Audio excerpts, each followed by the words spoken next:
The dust-choked air of Gila City, Arizona Territory, 1878, seemed to thicken around Winifred Morgan as she ran barefoot down the main street, her heart pounding against her ribs like a wild Mustang. Her son was gone, taken by strangers in fine clothes, with promises of a better life in the East, and the realization struck her with such force that her knees nearly buckled beneath her threadbare skirt. Thomas! She screamed, her voice cracking as she watched the train pull away from the newly built station, black smoke billowing from its stack. Her 5-year-old boy's terrified face appeared briefly in one of the windows, small hands pressed against the glass, before the locomotive rounded a bend and disappeared from view. Winifred collapsed in the dirt, her auburn hair falling loose from its pins as she sobbed.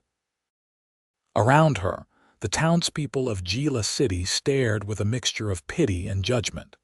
Most knew her story, widowed at 23 when her husband died in a mining accident, struggling to keep their small farm going while raising their son alone. "They said he'd have a better chance," whispered Mrs. Henderson, the shopkeeper's wife. "The Children's Aid Society takes orphans to good Christian families back east." "He's not an orphan," Winifred choked out, rising shakily to her feet. "He has me. I'm his mother."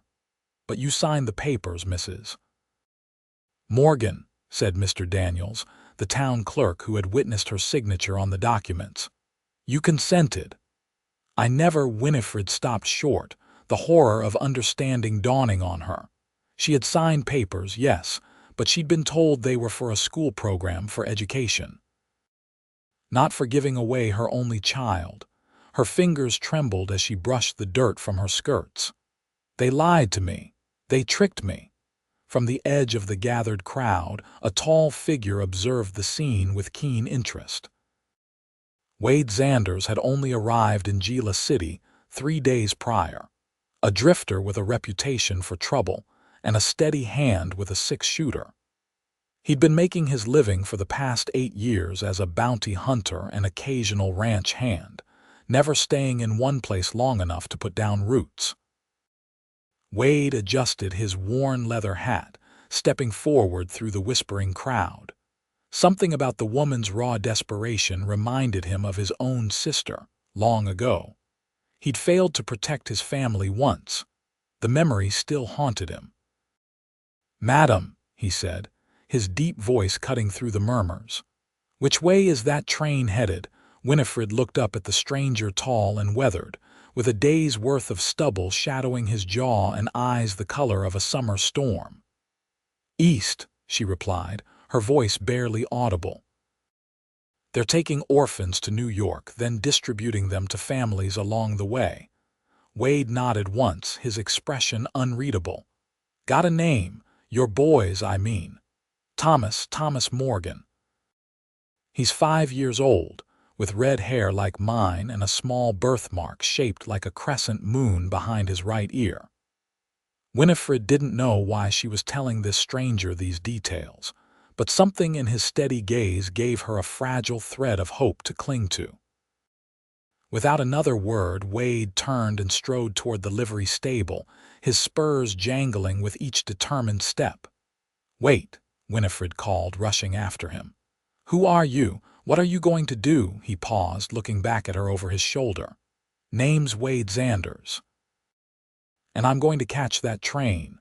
"I'm coming with you," she declared, lifting her chin in defiance despite the tear tracks streaking her dust-covered face. Wade shook his head firmly. "No, madam. Where I'm going ain't safe for a woman alone." "He's my son," Winifred insisted, stepping closer. "And I'm not asking for your permission." Something flashed in Wade's eyes, respect, perhaps, or simple recognition of the same stubborn determination he often saw in his own reflection. "I've got nothing but the clothes on my back and $20 saved," Winifred continued, her voice stronger now. "But I'll work. I'll do whatever it takes to get my boy back." Wade studied her for a long moment, noting the calluses on her hands and the fierce protective love burning in her eyes.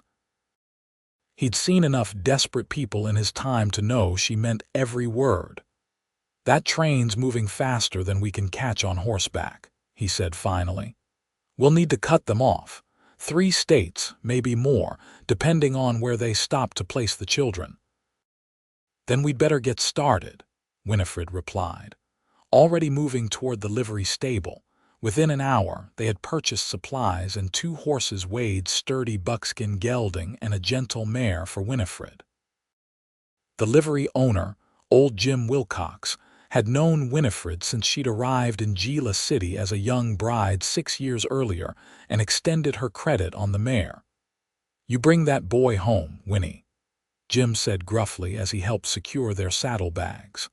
"That child belongs with his mama." Winifred nodded, throat too tight for words. The weight of what lay ahead pressed on her shoulders like a physical burden. How would they find one small boy among countless orphans? How would she prove he was her son if the adoption papers had already been processed? "We're burning daylight," Wade said, swinging effortlessly into his saddle. "We need to make at least 20 miles before nightfall." Winifred mounted the mare with less grace but determination enough to make up for it. She had ridden plenty as a girl in Texas, but years of farm work and motherhood had left little time for horseback. As they rode out of Gila City, the whispers followed them. A respectable widow leaving town with a notorious bounty hunter was scandal enough to fuel gossip for months. Winifred squared her shoulders, pushing the thought aside. Let them talk. Nothing mattered but finding Thomas. The first day's ride was brutal. The Arizona sun beat down mercilessly as they followed the railroad tracks eastward, dust coating their clothes and skin until Winifred could taste it with each breath. Wade set a punishing pace, stopping only briefly to water the horses at a creek around midday. "The Orphan trains run on a schedule," he explained as Winifred splashed water on her sunburnt face. "They'll make stops in major towns along the way. First one's likely Santa Fe." "How do you know so much about these trains?" Winifred asked, studying his face. A shadow passed across Wade's features. "My younger brother was taken on one after our parents died in '64. Winifred's heart constricted. "Did you find him?" "No." The single word carried years of regret. "I was barely 16, working a cattle drive when it happened. By the time I got back, he was gone. Been looking on and off ever since." "I'm sorry," Winifred said softly. Wade shrugged, already mounting his horse. "We're losing time." They rode until dusk painted the desert landscape in shades of purple and gold. When they finally made camp in the shelter of a rocky outcropping, Winifred's muscles screamed in protest. She moved stiffly, trying not to wince as she gathered kindling for a small fire. Wade returned from scouting with a jackrabbit he'd shot, skillfully dressing it and setting it to cook over the flames. They ate in silence, exhaustion making conversation seem like too much effort. As the stars emerged overhead, Winifred wrapped herself in the rough wool blanket Wade had provided and stared into the dying embers of their campfire. "Tell me about your boy," Wade said unexpectedly, his voice low. Winifred looked up, surprised by the question. "Thomas is spirited. Too smart for his own good sometimes." A small smile touched her lips. "He can already read better than most 10-year-olds. His father taught him the alphabet before he could even walk properly." "Your husband, what happened to him?" "Mining accident 3 years ago. Cave-in at the Silver Bell. 12 men lost." Winifred's fingers absently twisted the simple gold band she still wore. "William was a good man. He wanted more children, but—" She trailed off, the memories too painful to voice. 2 miscarriages after Thomas had left her weakened and heartsick. "Try to sleep," Wade said, reaching for his rifle. "I'll take first watch. You think we're being followed?" No, but out here caution keeps you alive. He settled his back against a boulder, rifle across his knees. We've got a long ride tomorrow. Winifred nodded, lying down on the hard ground. Despite her exhaustion, sleep eluded her. Every time she closed her eyes, she saw Thomas's frightened face in the train window. Was he crying for her? Was anyone comforting him? We'll find him, Wade said quietly, as if reading her thoughts. I promise you that, Mrs. Morgan. Winifred, she corrected. Or Winnie. Seems foolish to stand on formality when we're sharing a campfire in the middle of nowhere. The ghost of a smile touched Wade's lips. Winnie, then, get some rest. She finally drifted into an uneasy sleep, lulled by the soft sounds of Wade cleaning his pistol and the distant howl of coyotes. Dawn arrived with merciless swiftness, the eastern sky blazing orange and red as they broke camp. Winifred moved with the stiffness of someone unaccustomed to a day's hard riding, but she made no complaint as they mounted up. We're making good time, Wade observed, scanning the horizon. Should reach the New Mexico territory by midday. They rode steadily through the morning, the landscape gradually changing from desert to scrubland. Winifred's thoughts kept returning to Thomas, his first steps, his laugh, the way he'd climb into her bed during thunderstorms, trembling but trying to be brave. There was no warning, she said suddenly, breaking the hours-long silence between them. They came to the farm 3 days ago. 2 men and a woman, all dressed like city folk, said they were from the Children's Aid Society, offering educational opportunities for frontier children. Wade glanced over at her, listening intently. They had papers, Winifred continued, the words spilling out now. Said it was for a school program in Santa Fe just for the summer. I can read well enough, but the writing was so fancy and they kept pointing to different parts, explaining. They tricked you, Wade said simply. It wasn't a question. Winifred nodded, shame washing over her. When I realized Thomas wasn't coming back from town with Mrs. Henderson yesterday, I ran to the station. They were already boarding the train. I tried to take him back, but the sheriff stopped me, said I'd signed legal documents. Her voice broke. Thomas was screaming for me. He didn't understand what was happening. Wade's jaw tightened. These societies claim they're doing God's work, taking children from poverty to give them better lives with families back east. Some are legitimate orphans, but others. He shook his head. Some agents get paid by the head. More children means more money. How could anyone profit from stealing children? Winifred asked, horrified. Same reason men rob banks or rustle cattle, Wade replied grimly. Greed's a powerful motivator. By late afternoon, they had crossed into New Mexico territory, following the railroad through increasingly rugged terrain. Winifred's body ached, but determination kept her upright in the saddle. Each mile brought them closer to Thomas, or so she prayed. They made camp that night in a small grove of cottonwoods near a stream. Wade caught fish for their supper, and the hot meal restored some of Winifred's flagging energy. If we push hard, we can reach Santa Fe in 2 more days, Wade said as they ate. The Orphan train might still be there. And if it's not, Winifred asked, dreading the answer. Then we follow the placement records. The society keeps documentation of where each child goes. Will they just give us that information? Hope flickered in Winifred's chest. Wade's expression darkened. No, but I have ways of getting what we need. Something in his tone made Winifred study him more closely. You've done this before. Tracking, it's my profession. No. Helping people recover something taken from them. Wade stared into the fire, his profile sharp in the flickering light. Sometimes, bounty hunting isn't always about bringing in criminals. Sometimes it's about finding what's lost.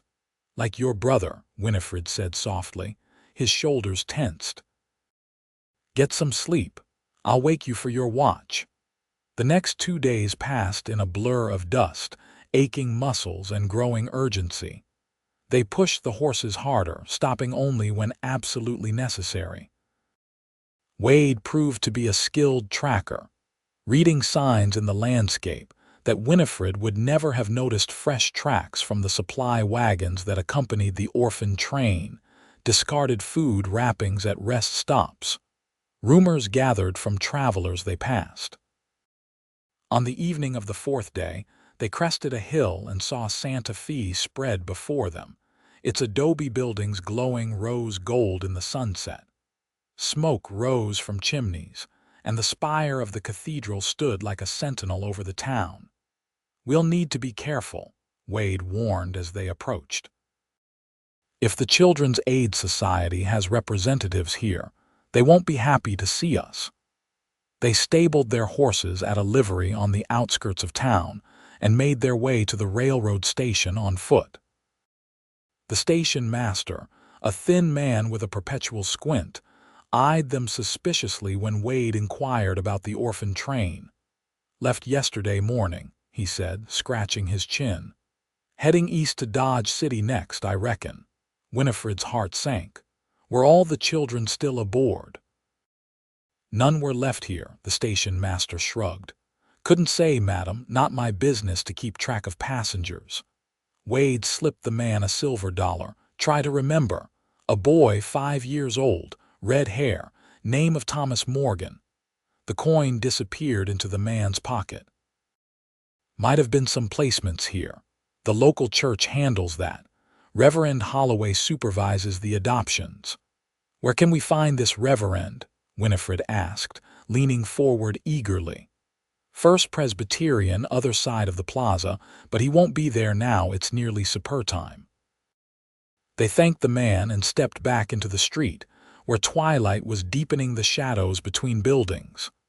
"We'll need lodging for the night," Wade said, scanning the storefronts until he spotted a boarding house. "Tomorrow morning, we'll speak with the reverend." The boarding house was clean but simple, run by a widow named Mrs. Contreras, who raised an eyebrow at their dusty appearance, but asked no questions when Wade paid for 2 separate rooms. After a sparse but filling dinner of bean stew and cornbread, Winifred retreated to her room to wash away the grime of 4 days' hard travel. She stood before the small, cracked mirror, hardly recognizing the woman who stared back at her. Sun had darkened her fair skin, and her auburn hair hung in tangled waves around shoulders that seemed thinner, more angular. But it was her eyes that had changed most, harder now, with a determination that bordered on desperation. A soft knock at the door startled her from her reflection. "Mrs. Morgan, may I speak with you?" Wade's voice was low, barely audible. Winifred opened the door to find him standing in the dimly lit hallway, his hat in his hands. "What is it? Have you learned something?" "No, but I've been thinking.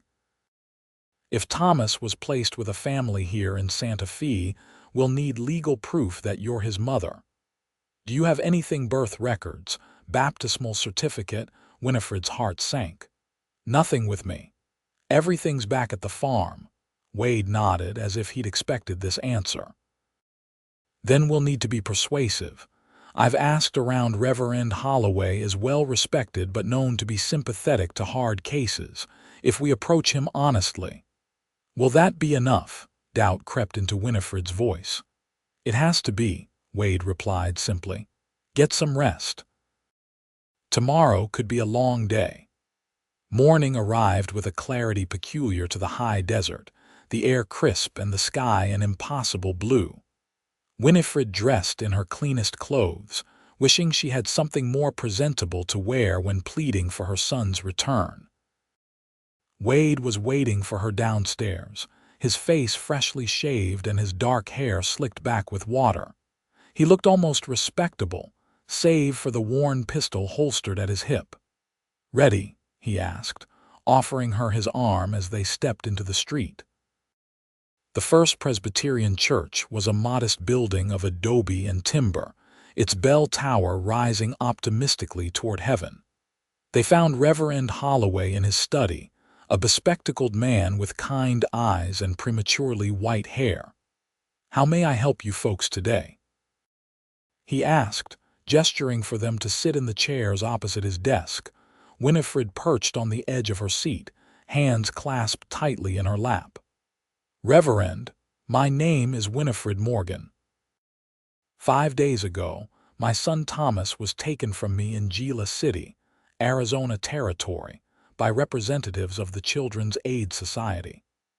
I was deceived. They made me believe I was signing papers for a summer educational program, not giving up my son for adoption." The Reverend's expression grew grave. "That is a serious accusation, Mrs. Morgan." "It's the truth," she insisted, leaning forward. "Please, I need to know if Thomas was placed with a family here in Santa Fe." Reverend Holloway removed his spectacles, polishing them thoughtfully with a handkerchief. "The Society's work is confidential. The children placed with families are given a fresh start, free from their previous circumstances." "My son is not an orphan," Winifred said, her voice rising despite her efforts to remain calm. "I am a widow, yes, but I provide for my boy. Our farm may be small, but we never went hungry. He was loved and cared for." Wade cleared his throat. "Reverend, we have reason to believe the agent who took the boy may have misrepresented the situation to both Mrs. Morgan and your organization. If a child was wrongfully separated from his mother, surely that goes against both the law and God's intention." The Reverend regarded them silently for a long moment. "I cannot break confidentiality," he said finally.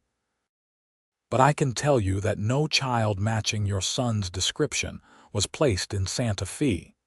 The train continued eastward yesterday morning with all its young passengers." Relief and disappointment warred in Winifred's chest. Thomas wasn't here, but at least he hadn't been given to strangers yet. "Where will it stop next?" Wade asked. "Dodge City is the next scheduled stop, 3 days from now. After that, Kansas City, then St. Louis." The Reverend hesitated, then added, "Mrs. Morgan, if what you say is true, I suggest you telegraph ahead to the authorities in Dodge City. They might be able to intervene." "Thank you, Reverend," Winifred said, rising to her feet. "I appreciate your honesty." As they left the church, Wade guided her toward the telegraph office. "We'll send messages to the sheriffs in Dodge City and Kansas City," he said. "But we can't count on them acting without proof." "So we keep riding," Winifred said, squaring her shoulders. Wade nodded. "We keep riding." They were back on the trail by noon, riding harder now with the knowledge that Thomas remained on the train. The landscape changed as they pushed eastward, the terrain becoming less mountainous, the vegetation more abundant. They crossed into Colorado territory the following day, then into the plains of western Kansas.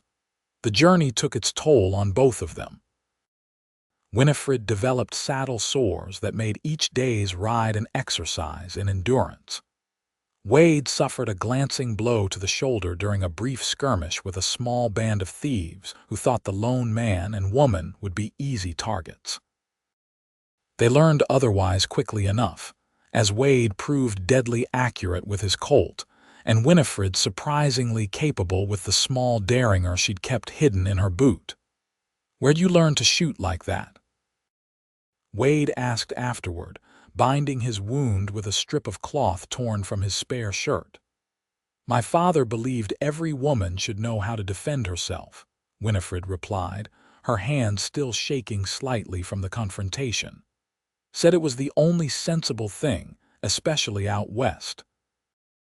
Wade's respect for her grew daily, her determination never wavered despite the hardships of their journey. She rode without complaint, took her turn at watch each night, and maintained a quiet dignity that impressed him more than he cared to admit. On the 7th day of their pursuit, they spotted the smoke from Dodge City on the horizon.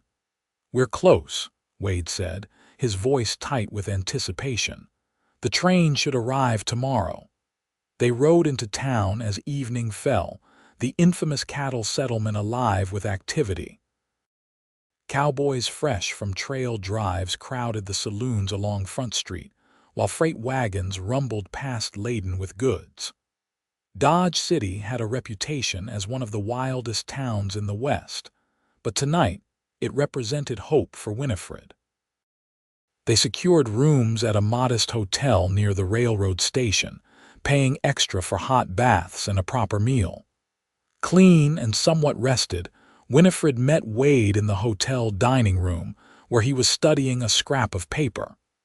"I checked with the telegraph office," he said as she sat down. "No response yet from the sheriffs we contacted." "What about the train schedule? Due in at 10 o'clock tomorrow morning, scheduled to depart again at 4. Winifred nodded, picking at her beefsteak without appetite. "What's our plan?" Wade leaned forward, lowering his voice. "We'll be at the station when it arrives. I've been asking questions around town. There's a local judge who's known to be fair-minded. If we can persuade him that Thomas was taken under false pretenses, he might issue an order preventing the boy from continuing eastward. And if that fails—" Wade's gray eyes met hers steadily. "Then I'll get your boy back by other means." Winifred saw the determination in his face, the same fierce protectiveness she felt for Thomas. In that moment, she realized how much she had come to trust this man who'd been a stranger just a week ago. "Thank you," she said softly, "for everything you're doing. You didn't have to help us." Something shifted in Wade's expression. "Maybe I needed to, for my brother's sake, for yours." Their eyes held for a long moment before Wade looked away, clearing his throat. "We should get some rest. Tomorrow will be decisive." Sleep proved elusive for Winifred. She lay awake in the unfamiliar bed, staring at the ceiling and imagining tomorrow's reunion with Thomas. What if he was scared? What if the society representatives refused to release him? What if the law sided with them instead of a desperate mother? Dawn found her already dressed and pacing her room. When Wade knocked at 8 o'clock, she practically yanked the door open. "I spoke with the station master," he said without preamble. "The Orphan train is running on schedule. I've also arranged a meeting with Judge Parker at the courthouse at 9. The local judge was a corpulent man with shrewd eyes and a reputation for strict but fair judgments. He listened to Winifred's story with an expressionless face, occasionally directing questions at Wade about the details of their journey.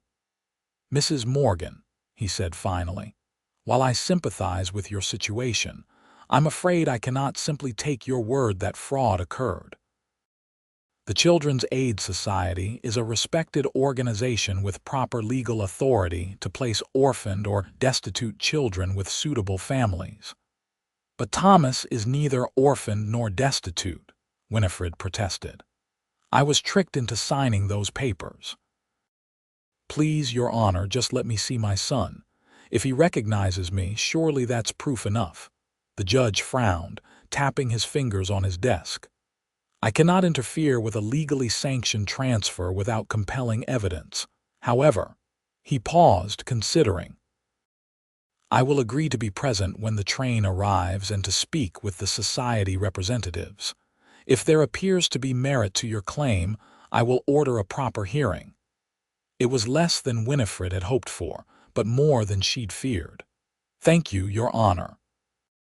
As they left the courthouse, Wade squeezed her hand reassuringly. "It's a start, and if the judge doesn't help us, we still have options." "What options?" Winifred asked, but Wade merely shook his head. "Let's focus on one step at a time." By 9:30, they were waiting at the station platform, joined shortly thereafter by Judge Parker and the local sheriff. Winifred's heart pounded so loudly she was certain everyone could hear it. Her eyes never left the eastern horizon, straining for the first sight of the approaching train. When the distant whistle sounded, she nearly collapsed with relief. Wade's steady hand at her elbow kept her upright. "Remember," he murmured, "stay calm. Let the judge do his part first." The locomotive pulled into the station in a cloud of steam and coal smoke, its passenger cars packed with travelers. Toward the back of the train, two special cars stood out painted bright blue with Children's Aid Society emblazoned on their sides. As the train ground to a halt, Winifred strained to see through the windows, searching for a glimpse of Thomas's red hair among the small faces peering out. A lump formed in her throat as she imagined his confusion and fear after a week among strangers. The society representatives were the first to disembark 3 men and 2 women, all dressed in formal Eastern attire that seemed out of place in the dusty frontier town. They looked surprised to find the judge and sheriff waiting for them. "Mr. Hamilton," Judge Parker said, addressing the oldest of the men. "A word, if you please." While the judge explained the situation in low tones, Winifred's attention remained fixed on the children now being led from the train cars.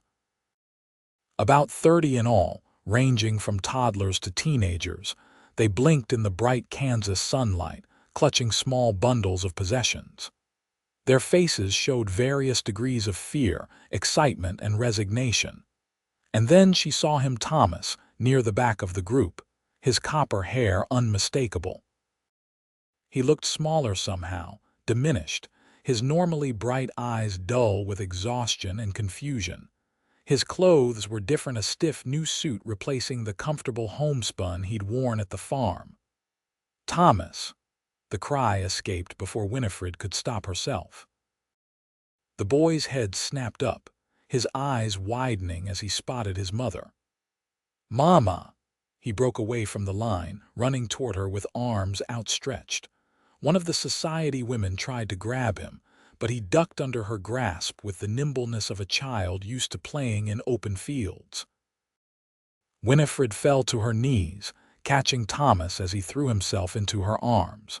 She clutched him tightly, breathing in his familiar scent now mingled with coal smoke and the close quarters of the train. Tears streamed down her face as she felt his small body trembling against hers. "I want to go home, Mama," he sobbed into her shoulder. "I don't like the train. They wouldn't let me send you a letter." "I know, sweetheart, I know." Winifred stroked his hair, unable to say more through her tears. A shadow fell across them as Mr. Hamilton approached, flanked by the sheriff. "Mrs. Morgan, I must insist you release the child. He has been legally surrendered to our care." Winifred tightened her arms around Thomas. "I never surrendered him. I was deceived about what I was signing." "A convenient claim," Hamilton replied coldly. "We have the documentation, signed and witnessed. Thomas is destined for a loving home in Philadelphia with a doctor and his wife who can provide advantages you clearly cannot." "He has a loving home already," Wade interjected, stepping forward. His hand rested casually near his holster, not a threat exactly, but a reminder of its presence. "With his mother, who rode over 300 miles to find him." Judge Parker cleared his throat. "Mr. Hamilton, the boy clearly recognizes Mrs. Morgan as his mother. And I find it troubling that she was supposedly willing to surrender her only child when she has gone to such lengths to recover him. Emotional attachments must sometimes be severed for a child's greater good," Hamilton replied stiffly. "The Society's mission is to rescue children from poverty and ignorance, giving them opportunities for advancement. By kidnapping them," Wade's voice was dangerously quiet. "How dare you," Hamilton began, but the judge raised a hand to silence him. "I believe this matter warrants further investigation. Sheriff, please escort Mrs. Morgan, her son, and Mr. Hamilton to my office. We'll examine the paperwork and take testimonies." The society representative spluttered in protest, but the sheriff's stern expression brooked no argument. Winifred rose, keeping Thomas's hand firmly in hers as they walked toward the courthouse, Wade close behind them. The hearing lasted 2 hours, during which Thomas clung to Winifred's side, refusing to be separated even when Hamilton suggested the boy wait outside. Judge Parker examined the adoption papers carefully, questioning Winifred about the circumstances under which she had signed them. "These documents are quite clear," he said finally. "They explicitly state that parental rights are being permanently surrendered." Winifred's heart sank, but the judge wasn't finished. "However," he continued, "they are significantly different from the standard educational enrollment forms Mrs. Morgan describes being shown. Mr. Hamilton, can you explain this discrepancy?" The society man shifted uncomfortably. "Our agents are instructed to be absolutely clear about the nature of our program. If Mrs. Morgan misunderstood, that is unfortunate but legally irrelevant. Lying to obtain consent is fraud," Wade pointed out, "and fraud invalidates any contract." The judge nodded thoughtfully. "Mr. Hamilton, I find Mrs. Morgan's account credible, particularly given the extreme measures she has taken to recover her son. No mother who willingly surrendered her child would pursue him across 3 territories." Hamilton's face darkened with anger. "Your Honor, surely you're not suggesting that the Children's Aid Society, a respected institution endorsed by civic and religious leaders throughout the nation, would engage in deception?" "I am suggesting," Judge Parker replied evenly, "that your agents in Arizona Territory may have overstepped ethical and legal boundaries in their zeal. And I am ordering, as is my judicial right, that the child Thomas Morgan be immediately returned to the custody of his mother, pending a full investigation into the circumstances of his removal." Relief washed over Winifred in a dizzying wave. She hugged Thomas tighter, pressing a kiss to the top of his head as he looked up at her with renewed hope in his eyes. "This is outrageous," Hamilton sputtered. "We will appeal this decision to a higher court. You're welcome to try," the judge said mildly. "In the meantime, Sheriff, please ensure that Mrs. Morgan and her son are not harassed in any way. The orphan train may continue its journey eastward, but Thomas Morgan will remain in Dodge City with his mother." As they left the courthouse, Thomas skipping between Winifred and Wade with his hands held in theirs, the boy looked up at the tall stranger. "Are you my mama's friend?" he asked, his natural curiosity reasserting itself now that he felt safe. Wade glanced at Winifred, something warm kindling in his eyes. "Yes, I reckon I am. He helped me find you," Winifred explained, her voice thick with emotion. "Mr. Xanders rode all the way from Gila City with me." Thomas considered this information seriously. "Thank you, Mr. Xanders." "Did you shoot any bad guys?" Wade chuckled, the sound surprising Winifred, who had rarely heard him laugh. "Just scared a few off. Your mama did some of the shooting herself." Thomas's eyes widened. "Really, Mama, you shot a gun?" "Only to keep us safe," Winifred assured him, though she couldn't help smiling at his impressed expression. They returned to the hotel, where Winifred ordered a proper meal for Thomas, who devoured it with the enthusiasm of a child who'd been surviving on train food for a week. As he ate, he told them about his experiences, the long days confined to the train car, the strict rules enforced by the society members, the frightening stories older children had told about being separated from siblings and sent to work on farms far from anywhere. "When can we go home?" Thomas asked finally, stifling a yawn. The excitement and relief had worn him out. Winifred exchanged glances with Wade. "Soon, sweetheart, but first we need to rest. It's a long journey back to Arizona." After Thomas fell asleep in Winifred's room, she joined Wade in the hotel's small sitting area, where he sat smoking a cigarette and staring thoughtfully into the fire. "We did it," she said softly, taking the chair opposite him. "I can hardly believe he's really here safe." Wade nodded, his expression unreadable in the firelight. Hamilton won't give up easily. The society has powerful friends.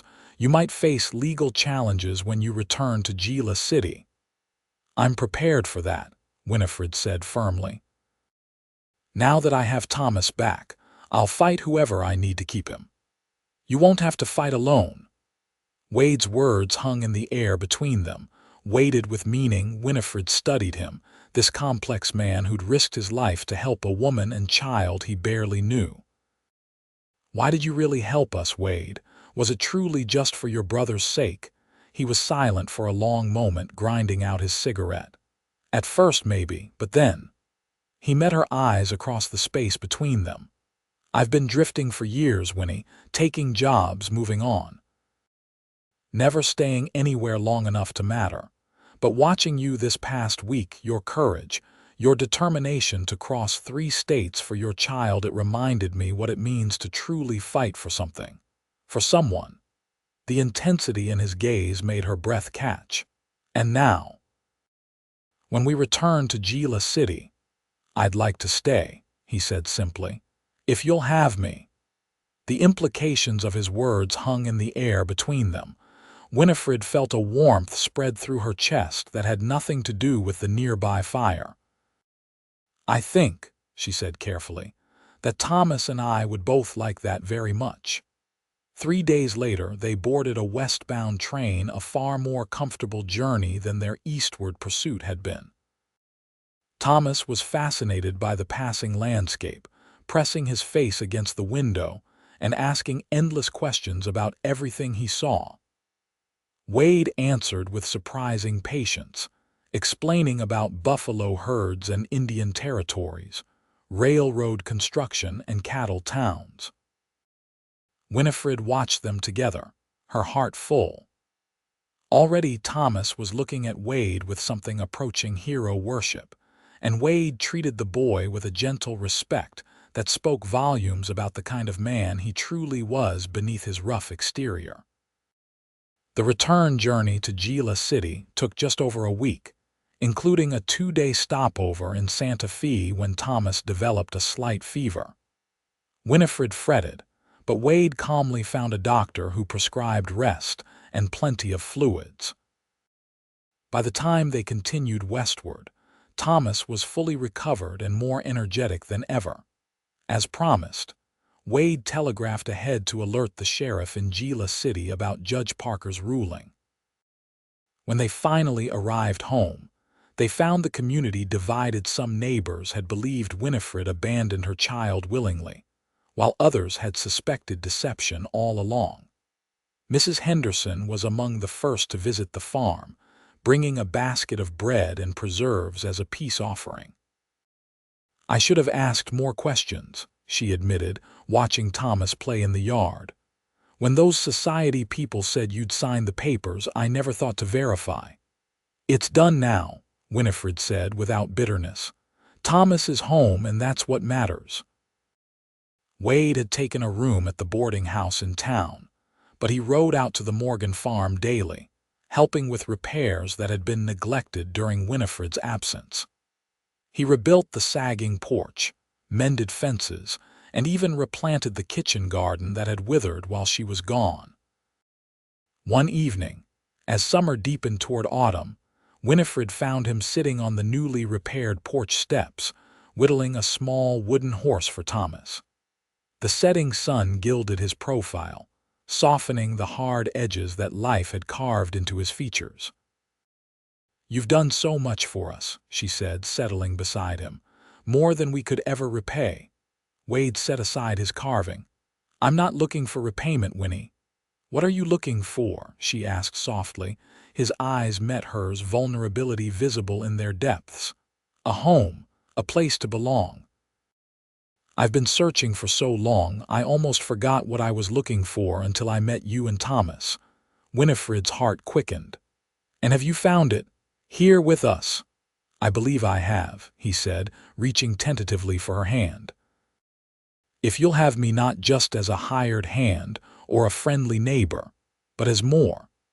Winifred twined her fingers with his, the calluses on both their hands testament to lives of hard work and perseverance. I think I knew from that first day when you offered to help find Thomas without knowing anything about us. There's goodness in you, Wade Xanders, a rare kind of honor. I'm no saint, he warned. I've done things I'm not proud of. We all have regrets, she replied. What matters is what we choose to do now today. In answer, Wade leaned forward, his lips meeting hers in a gentle kiss that held promise of deeper passion. Winifred responded in kind, her free hand coming up to touch his cheek, feeling the slight roughness of emerging stubble beneath her fingertips. From inside the house came Thomas's voice, calling for his mother. They broke apart, smiling at the interruption. "Mama, look what I found in the barn." Thomas burst onto the porch, clutching something in his cupped hands. He stopped short, looking between the two adults with sudden comprehension beyond his years. "Oh, were you kissing?" Winifred felt her cheeks warm. "Thomas, because Billy Henderson says his mama and papa kiss all the time," Thomas continued matter-of-factly. "He says that's what grown-ups do when they like each other." Wade chuckled. "Billy Henderson sounds like a smart fellow." Thomas nodded seriously. "He is, but I'm smarter." He opened his hands to reveal a tiny field mouse. "Look, can I keep him?" "I think he'd be happier outside," Winifred suggested gently. "But we could build a little feeding station near the barn so you can watch him." "I'll help you with that tomorrow," Wade promised. Thomas beamed, carefully setting the mouse down in a nearby bush. "Are you going to stay with us forever now, Mr. Xanders?" Wade glanced at Winifred, a question in his eyes. She nodded almost imperceptibly.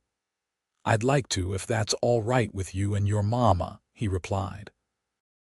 "It's all right with me," Thomas declared. "You can teach me to shoot and ride and track bad guys." "Thomas," Winifred exclaimed, trying not to laugh. "Mr. Xanders might have other ideas about what to teach you." "Like farming," Wade suggested, "and carpentry.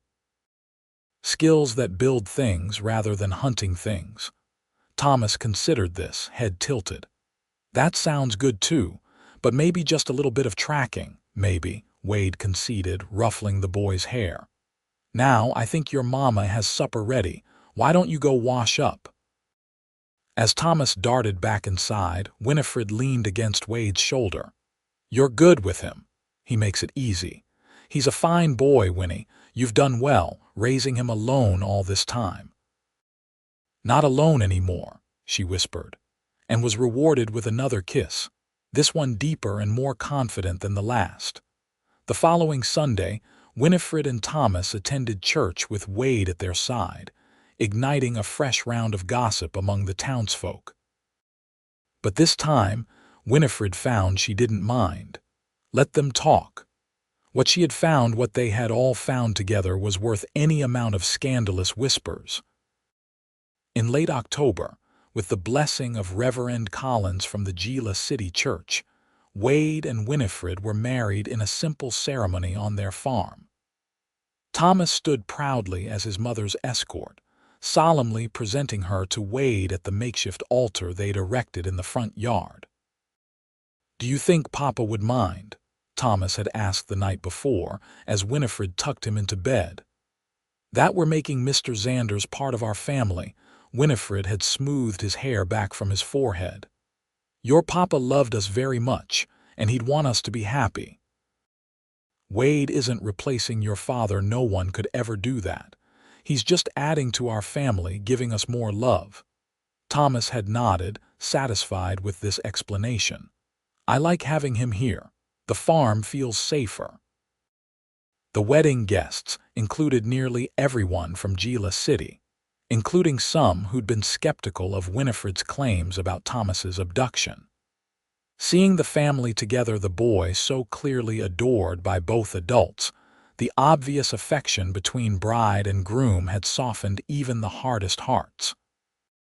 As Winifred and Wade spoke their vows, she couldn't help reflecting on the strange path that had led them here. A mother's desperate journey, a stranger's unexpected kindness, a child restored to where he belonged. It seemed almost like something from a storybook, yet it was their reality. "I now pronounce you husband and wife," Reverend Collins declared, beaming at the couple. "Mr. Xanders, you may kiss your bride." Wade lifted Winifred's simple lace veil, his eyes full of a tenderness few in Gila City would have believed possible from the hard-edged bounty hunter who'd ridden into town just months earlier. "I love you, Winnie," he murmured for her ears alone, before claiming her lips in a kiss that promised a lifetime of devotion. The wedding feast lasted well into the evening, with music and dancing under lantern light. Thomas fell asleep on a bench, exhausted from excitement and too much cake, and Wade carried him inside to bed with a natural ease that made Winifred's heart swell. Later, when the guests had departed and they were finally alone, Wade drew Winifred into his arms in the privacy of what was now their shared bedroom. "No regrets?" he asked softly, searching her face. "None," she assured him, reaching up to trace the line of his jaw. "You gave me back my son. You gave us both a future. You did that yourself, Winnie. Your courage brought Thomas home, but you showed me the way." She kissed him, no longer shy about expressing her feelings, and found your own home in the process. As winter settled over Gila City, the Xanders family established new routines and traditions. Wade's skills as a tracker and hunter kept their table well supplied with game, while Winifred's garden plans for spring expanded to include crops they could sell in town. Thomas thrived under the attention of both parents, his natural intelligence nurtured by Wade's practical knowledge and Winifred's love of books and stories. In December, a letter arrived from Judge Parker in Dodge City, informing them that the Children's Aid Society had been investigated following their complaint. Several agents, including those who had taken Thomas, had been dismissed for unethical practices. The judge assured them that Thomas's legal status was secure. He would remain with his family where he belonged. "Good news?" Wade asked, finding Winifred rereading the letter by lamplight after Thomas had gone to bed. She smiled up at him. "The best. We don't have to worry anymore." He settled beside her on the sofa, drawing her close against his side. "I never doubted the outcome. No one who saw you with Thomas could question where he belongs." Winifred rested her head on his shoulder, savoring the warmth and security of his presence. "I've been thinking about other children like Thomas, ones who don't have mothers to chase after them across 3 states. Wade's arm tightened around her. "What are you considering?" "I'm not sure yet. But maybe someday, when we're more established, we could do something. Take in a child who truly has no one. Give them what Thomas has, a family, a home."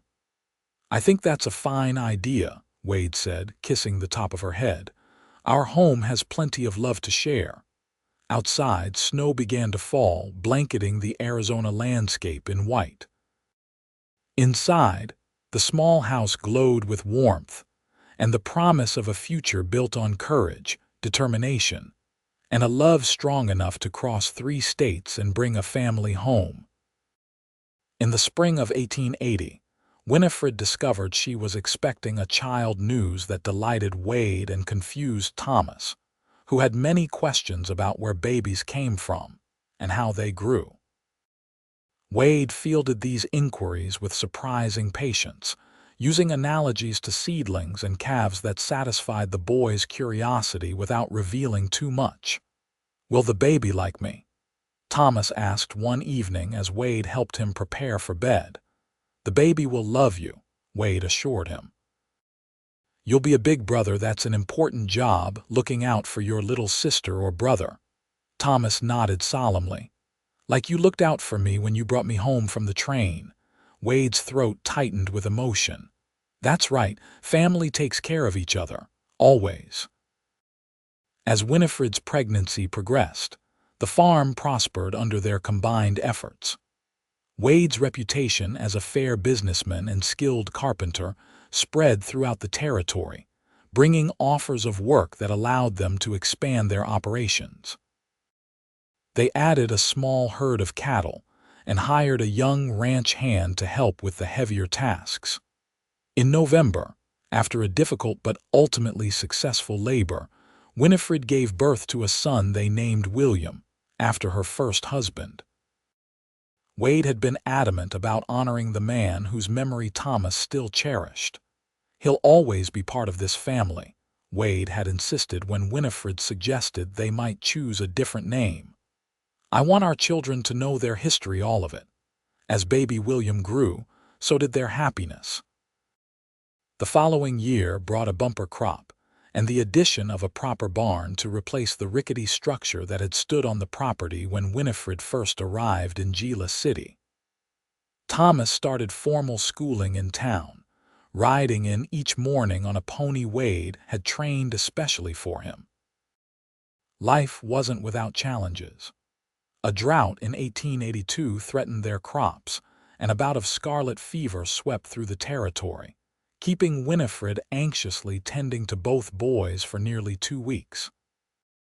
But through each trial, the bond between Wade and Winifred deepened, their partnership strengthened by shared purpose and unwavering trust.